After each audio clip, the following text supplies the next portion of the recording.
press the bell icon on the YouTube app and never miss Sajid ताड़ साहब ने, बहुत शुक्रिया सर कि आज आप आए। Thank you very much. Thank you so much sir. सारी न्यूज आपको पता ही है, लेकिन फिर भी मैं अगर बताऊं, शुरू करूं तो डॉक्टर जयशंकर से हम स्टार्ट करते हैं। सर, बहुत जबरदस्त किस्म की उन्होंने एड्रेस किया है यूनाइटेड नेशन जनरल असेंबली में, क्या कहेंगे? मैं समझता हूँ आज क्लोजिंग थी और उन्होंने स्पीच दी और उन्होंने सम अप किया ओरिजिनली अपनी पूरी साल की जो एक्टिविटीज हैं, अपनी अचीवमेंट्स हैं, उन्होंने उसको डिस्कस किया है। और यही मैं समझता हूँ यूनाइटेड नेशन जनरल असेंबली का जो है यही एक ऑब्जेक्टिव होता है। बल्कि ना सिर्फ आज उनकी दो एक्टिविटीज थी, एक तो उन्होंने यहाँ पे स्पीच दी है, दूसरा उन्होंने फॉरेन रिलेशन जो एक डिपार्टमेंट है काउंसिल ऑफ फॉरेन अफेयर्स, उसमें आज उन्होंने बातचीत की, सवाल लिए जर्नलिस्टों के, उसमें भी उन्होंने बात की। लेकिन मैं इसको थोड़ा सा डिस्कस करना चाहूंगा कि यूनाइटेड नेशन जनरल असेंबली का जो आज खिताब था कुछ थोड़े घंटे पहले, उसके अंदर उन्होंने जो बातें की हैं, उन्होंने सभी को जय हिंद दोस्तों, आप सभी का हार्दिक स्वागत है जय हिंद रिएक्शंस पे। तो आज हम आपके लिए एक बहुत ही इंटरेस्टिंग और एक लेटेस्ट वीडियो लेकर आए हैं, जिसमें आप देखेंगे पाकिस्तान की मशहूर पत्रकार आरजू काज़मी जी को, और उनके स्पेशल गेस्ट होंगे साजिद ताड़ा साहब, जो कि एक जबरदस्त पॉलिटिकल एनालिस्ट हैं और खासकर भारत और पाकिस्तान के रिश्तों पे बहुत ही जबरदस्त नॉलेज और ग्रिप रखते हैं। तो इस वीडियो में आप देखेंगे इन दोनों को भारत पे डिस्कस करते हुए और कई और इंटरेस्टिंग मुद्दों पे। तो ये वीडियो बहुत इंटरेस्टिंग और मजेदार होने वाली है, इसे अंत तक देखें और चैनल पे नए हैं तो चैनल को सब्सक्राइब कर दें, ताकि हम आपके लिए ऐसी लेटेस्ट इंटरेस्टिंग वीडियोस लाते रहें। तो चलिए साथ मिलकर ये वीडियो देखते हैं। जय हिंद, जय भारत। ग्लोबल साउथ की फिर बात की उन्होंने।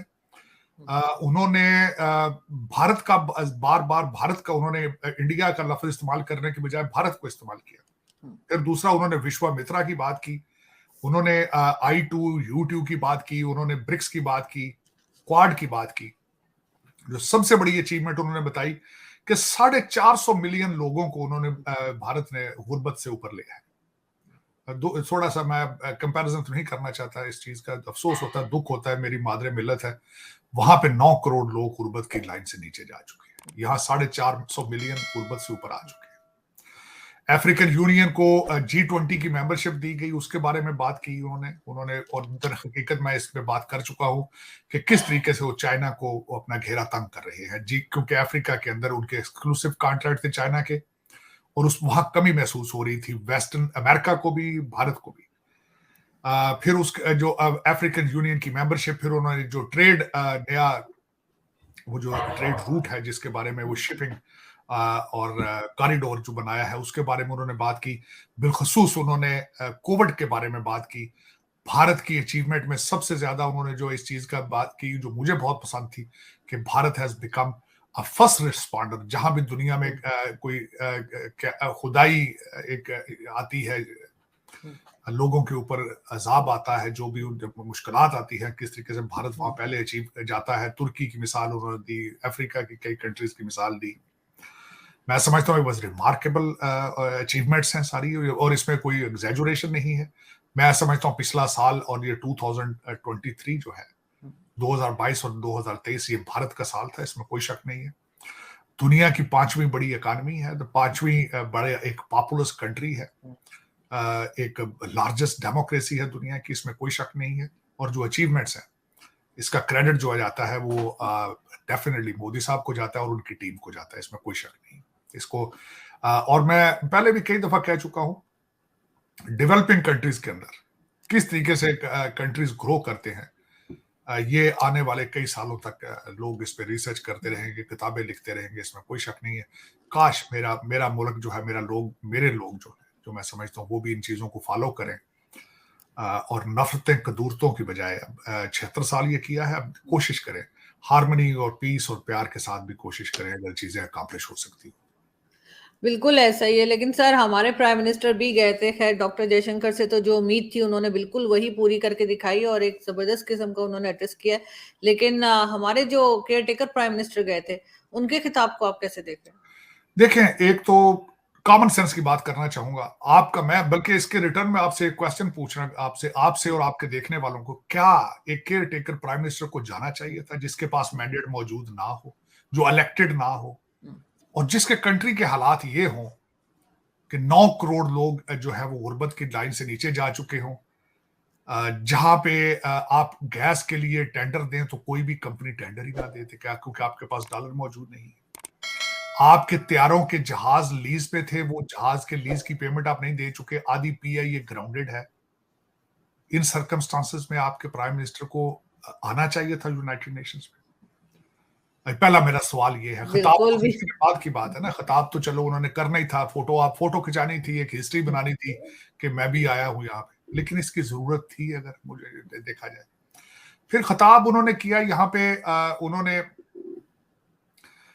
कुछ इंटरव्यू कैंसिल किए, कुछ दिए उन्होंने जो उनका 2-4 चीजें जो मेरी नजर में आई हैं, आईएमएफ ने पता नहीं या डांट पिलाई है या उनको उन्होंने रिक्वेस्ट की है कि अमीरों से टैक्स लेके गरीबों तक को दें। मुझे तो ये जोक ही लगता है, क्योंकि आईएमएफ को नहीं पता कि ये पाकिस्तान में नहीं हो रहा टैक्स कलेक्शन, कोई नहीं देता, क्योंकि सारे अमीर हैं और लूटने वाले भी सारे अमीर हैं, रूलिंग एलीट है, कौन देता है टैक्स भाई? लेके दिखाए ना उनसे। और मैं आज जर्नलिस्ट के साथ बैठा था, किसी ने जब पाकिस्तानी 4 जर्नलिस्ट थे वहां बैठे, तो किसी ने पूछा है कि आपके ऊपर तो खुद नैब का केस है, तो सुना है कि उन्होंने बड़ा माइंड किया इस चीज को, लेकिन मुझे अफसोस है इस चीज का। फिर जो काकड़ साहब ने किसी इंटरव्यू में जाते दफा ये भी एक तोहफा दे दिया है कि हम चाइना के इजराइल हैं। काश आप कभी चाइना के इजराइल होते। आप हर उस मुल्क के इजराइल हैं जहां से डॉलर मिलते हैं। आज अगर भारत आपको डॉलर दे दे तो आप उसके इजराइल बन जाएंगे, क्योंकि आप देखें जरा 76 साल आपका पैसा कहां गया है। मैं हमेशा कहता हूं पाकिस्तान भी तरक्की में कम नहीं है, लेकिन पाकिस्तान के अंदर तरक्की नहीं हुई। सारी तरक्की जो हुई है वो लंदन में, वो दुबई में, वो टोरंटो में हुई है। मैंने आपको अर्ज की थी, आप 1/3 हिस्सा है भारत का, लेकिन स्विस बैंकों में आपके करप्शन के पैसे उनसे ज्यादा है। ये तरक्की नहीं है तो और क्या है? ये तरक्की है भाई। जो लूटने वाले हैं तो पाकिस्तानी ही ना, सिटीजनशिप मुल्कों की रखते हैं वो, लेकिन जीना मरना तो वो एज ए पाकिस्तानी होगा ना। पाकिस्तान के अंदर ना सही तो क्या फर्क पड़ता है? लेकिन तरक्की आपने भी बहुत किया, लेकिन पाकिस्तान के अंदर नहीं की। लेकिन दौरा क्या होना था, मैंने जिस तरह आपको बताया कि दौरा होना चाहिए था या नहीं होना चाहिए था, पहला तो मेरा ये क्वेश्चन ही है। दूसरा ये है कि इनका कंपैरिजन अब बनता नहीं। आपका कंपैरिजन अब अफगानिस्तान के साथ है, बल्कि वो तो अब उन्होंने भी आपको जवाब दे दिया। आपके इकोनॉमी का और आपके लॉ एंड ऑर्डर का मजाक वो भी उड़ाते हैं। बहसीत इंसान आपको 25 करोड़ लोगों को सोचना चाहिए कि हमारी मंजिल क्या है, हमारा माजी क्या था, हमारा हाल क्या है, हमारा मुस्तकबिल क्या होगा। आज आप जो सर्कमस्टांसेस में बता देता हूं, आपके आज के सर्कमस्टांसेस बताता हूं। नवाज शरीफ साहब के बारे में मुफ्ती साहब ने एक स्टेटमेंट दी है कि अगर उनको अदालतों ने जमानत ना दी तो जेल जाना होगा। वो जेल नहीं जाना चाहते। वो कहते हैं मेरा बेनजीर जैसा इस्तकबाल हो, मैं लाहौर एयरपोर्ट पे उतरूं तो वहां पे 50 करोड़ लोग खड़े हो। वो किस तरह हो सकता है भाई? फिर किसी ने उनको बताया भाई आपने किए कुछ नहीं, लोग क्यों आएंगे? उन्होंने कहा अच्छा, उन्होंने कभी हम एंटी एस्टेब्लिशमेंट, हमारा जो बयानिया इमरान खान ने चोरी किया था वही अडॉप्ट करेंगे। उन्होंने शोर करना शुरू कर दिया। जनरल फैज के ऊपर आर्टिकल 6, बाजवा के ऊपर आर्टिकल 6, 4 जजों के ऊपर आर्टिकल 6। अब वो ये बेचेंगे चूरन, कौम को कहेंगे कि इन्होंने हमारे साथ धोखा किया था, अब हम इनके पीछे जाएंगे। अब लोग ये चूरन लेते हैं या नहीं लेते, ये कौम पे है। दूसरा क्या है, पीटीआई और पीपल्स पार्टी नजदीक हो रहे हैं, वो एक दूसरे के लबी डबी होने के चक्कर में। फिर जब भी सियासतदानों को एहतसाब नजर आता है वो इलेक्शन की तरफ भागते हैं। बिल्कुल। और लेकिन ये सारा जो कुछ भी कर रहे हैं, कहीं आपको इकोनॉमी की आवाज सुनाई दी है? किसी ने कहा हो नहीं मुल्क के बारे में बात करें, आप मुल्क बचाएं। तो सर ये जो गए थे प्राइम मिनिस्टर, ये भी तो जाके यूनाइटेड नेशन में कोई ढंग की बात कर सकते थे पाकिस्तान के लिए कि हमें यहाँ पे इकोनॉमी का, लेकिन सर वहां जाके वो कश्मीर करके आए, उन्होंने तो सिर्फ यही बात नहीं, कश्मीर का भी उन्होंने, वो तो फिर उसके बगैर तो फिर वो टिकट भी तो लेना था ना, किसी ने जो भेजा है वहां, तो उन्होंने तो यही कहना था ना कि कश्मीर की बात करना जाके वहां। लेकिन आप मुझे ये बताएं, मेरा ये ख्वाहिश है कि आपके लीडर जाते हैं जहां बाहर, कहीं जाते, कहीं भी जाए, क्या बात करेंगे? ना लेने के लिए है ना देने के लिए कुछ। दे तो आपके देने के लिए कुछ भी नहीं, लेने के लिए डॉलर नहीं है कुछ भी। अब खैरात कितनी मांगेंगे, कहां से मांगेंगे भाई? सर फिर इतना बड़ा टब्बर लेके क्यों गए? ये उसमें मीडिया के लोग भी थे, जो इनके फेवरेट मीडिया है वो भी साथ में। मैं कहता हूं आरजू, आपके अफसरान के ऊपर पाबंदी होनी चाहिए, बाहर ना जाएं, मीटिंगें सारी जूम पर होनी चाहिए। बल्कि जो अफसरान को यहाँ पे आप कहते हैं पढ़ाने के लिए भेजना है, उनको ऑनलाइन डिग्रियां कराएं, कायदे आजम पंजाब यूनिवर्सिटी से उनको डिग्रियां लेकर दें। खुदा रहा ये जुर्म बंद करें। मैं आपको बता रहा हूं, फर्स्ट हैंड बता रहा हूं, मेरे दोस्त, मेरे रिश्तेदार जितने यहां आके सरकारी अफसर पढ़ के गए हैं, वो जिस्म अपना लेकर गए हैं, दिमाग और दिल यहीं छोड़ गए हैं। उन्होंने जाके करप्शन की नई बुलंदियां उन्होंने तय की। वो निशानियां लगा जाते हैं मकानों के ऊपर यहां पे कि हमने बच्चे यहां लेकर आने हैं। वो सिर्फ फिजिकली जाते हैं, दिल दिमाग यहां छोड़ जाते हैं। खुदारा अपने ये जो ब्रिटिश जूनियर ब्रिटिश एजेंट हैं, इनको यहां ना भेजा करो। इनको पाकिस्तान में ऑनलाइन डिग्रियां ले दो। जो पहले पढ़ के गए हैं हार्वर्ड से और ऑक्सफोर्ड से, उन्होंने क्या किया वहां पे जाके? वो मनी लॉन्ड्रिंग सीख कर जाते हैं, यहां से फ्रॉड सीख कर जाते हैं, और क्या सीख कर जाते हैं। आज मैं आपको मिसाल बताता हूं तरक्की किस तरह कौमें करती हैं। अगली बात मैं ये आपके इन्हीं पे करना चाहता हूं। आज की खबर है कि 90,000 स्टूडेंटों को वीजा दिया गया है अमेरिका का, इंग्लैंड, भारत से।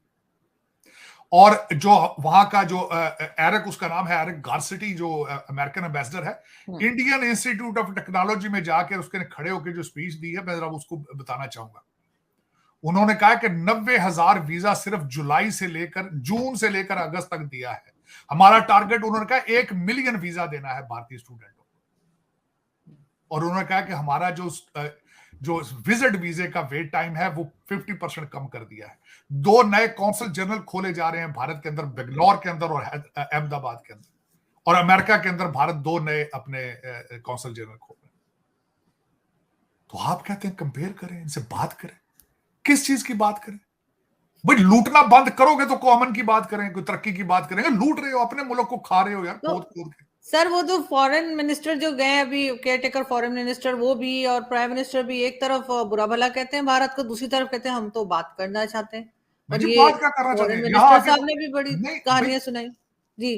भाई IMF से पैकेज भी तो, अगली किस्त भी तो लेनी है ना। उनको देखना, बताना कितने अमन पसंद है। भाई हम तो भारत के साथ बहुत अच्छे रिलेशनशिप चाहते हैं। साथ में शाल मलिक जो है अपनी कैबिनेट में रख ली है। यासीन मलिक की हिस्ट्री नहीं पता किसी को क्या है। आप एक कदम आगे जाने की बजाय, एक कदम आगे जाते हैं, 2 कदम पीछे चले जाते हैं फिर साथ ही। तो इस तरह तो अमन नहीं होता ना। अमन की बात तो करके देखें, अमन के मतलब स्पेलिंग तो समझें पहले। दोस्तों, आशा करता हूं कि वीडियो को आपने अंत तक देखा होगा और ये वीडियो आपको बहुत पसंद आई होगी। अगर आपने वीडियो को अंत तक देखा है तो आपका बहुत बहुत धन्यवाद। और आशा करता हूं कि हमेशा की तरह आरजू काज़मी जी और साजिद ताड़ा साहब का ये पूरा डिस्कशन आपको बहुत पसंद आया होगा और लाजवाब लगा होगा। अगर ये वीडियो आपको अच्छी लगी है तो इसे लाइक और शेयर जरूर कर दें, और चैनल पर नए हैं तो चैनल को सब्सक्राइब कर दें, ताकि हम आपके लिए ऐसी लेटेस्ट इंटरेस्टिंग वीडियोस लाते रहें। और इस वीडियो के बारे में जो भी आपके पर्सनल विचार हैं, आप अपने विचार हमें कमेंट सेक्शन में लिखकर जरूर बताएं। हमें आपके कमेंट का इंतजार रहेगा। तो चलिए फिर मिलेंगे ऐसी किसी इंटरेस्टिंग और लेटेस्ट वीडियो में। तब तक अपना ध्यान रखिए। जय हिंद, जय भारत।